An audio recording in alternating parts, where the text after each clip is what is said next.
Here is the uncomfortable truth. Inference is not expensive because AI is magical.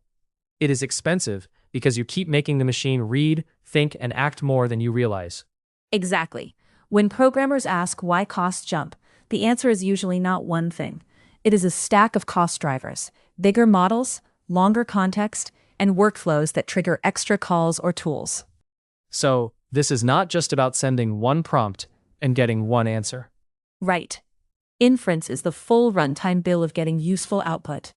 Every token processed, every token generated, and every extra step in the chain turns into more compute.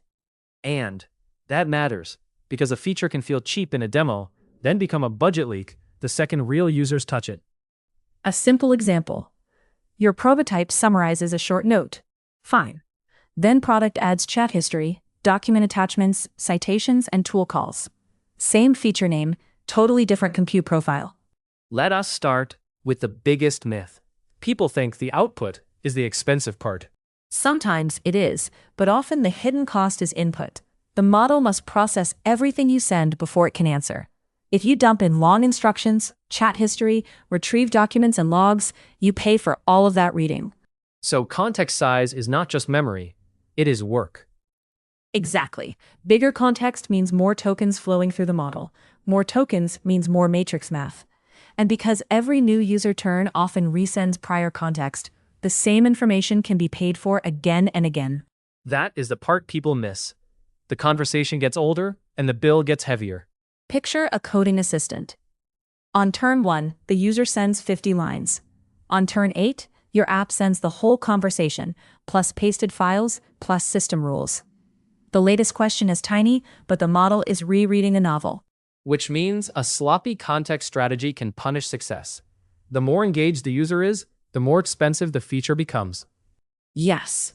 And that creates winners and losers. Teams that trim context, summarize old turns, and retrieve only what matters can serve more users with the same infrastructure. Teams that shovel everything in get slower and more expensive. Now, model size. Bigger models are smarter, but what is the actual trade-off?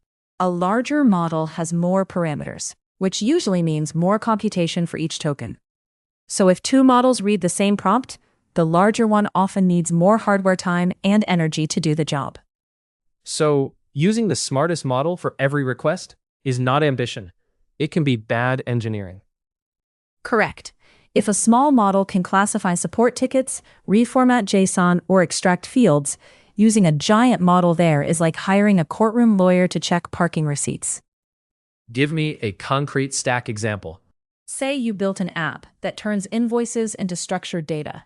Step 1 detects document type. Step 2 extracts fields. Step 3 checks confidence. If you run all three on a large general model, costs rise fast. If you route simple cases to a smaller model, you save a lot without hurting quality. And then, there is the trap that feels invisible in code. Tool use. Yes, tool use is powerful, but every tool decision can create more inference. The model may decide to search, then read results, then call another tool, then produce the final answer. That is not one call anymore. It is a mini workflow. Which means the user asks one question, but behind the scenes your system might make 4 or 5 model passes. Exactly. Imagine a travel assistant. It reads the request, calls a search tool for flights, then a hotel tool, then asks the model to compare options, then asks it again to write a friendly summary. Helpful experience, expensive path. And repeated calls are not just expensive. They multiply failure points, latency, and weird edge cases. That is the strategic consequence. Cost is not isolated from product design. Long chains can make your app slower, harder to debug, and harder to scale. If margins are thin, the company with tighter inference design can undercut you or ship more features. So the real question is not, can the model do this? It is, how many tokens, how many steps, and how large a model are you using to do it? Yes, those three levers explain most of the pain. Context size decides how much the model must read. Model size decides how expensive each token is. Tool use and repeated calls decide how many times you pay.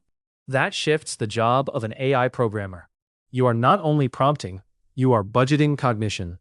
Well put. The best builders do not just chase better answers. They design leaner inference paths, smaller context, right-sized models, fewer unnecessary loops. Because once usage grows, efficiency stops being a back-end detail and becomes power. Exactly. In AI products, the team that controls inference cost does not just save money. They control speed, scale, and who can afford to compete.